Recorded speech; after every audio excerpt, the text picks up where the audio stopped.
in my past life, of course, I had everything. I had name, I had fame, I had money. I could do anything and everything that I wanted. But one thing that was missing was peace in my heart. You know, I was like, there's everything, but why am I not happy?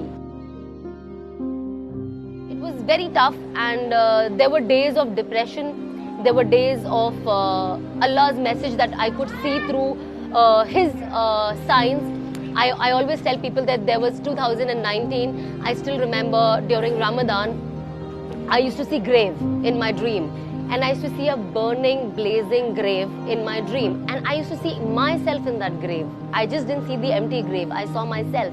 And I was like, this is the sign that Allah is giving, that if I do not change, this is what my end is. And you know, that is something that got me little anxiety.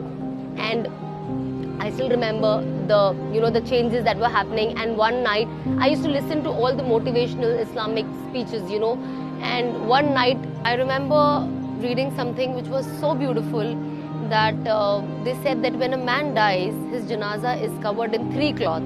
But when a woman dies, her janaza is covered in 5 cloth. And what was the moral of the story of that? It's like, because Allah doesn't like even a dead woman's body where people can see her shape. And also, even if you're dead, Allah covers your head, the women. And it was so beautifully written that you don't want your last day to be the first day of your hijab. And that is something that touched me so deep. Yes.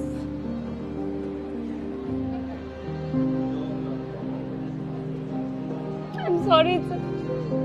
Next morning I remember I woke up and I'm like, that was my birthday.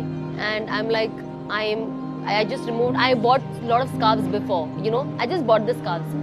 And then I remember I got up the next morning, I put this cap inside, I wore the scarf, and I'm like, I will inshallah never remove this ever again.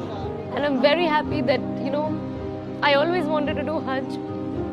But I'm so glad that Allah chose this year for me, because I used to come for Umrah before, when I was not changed.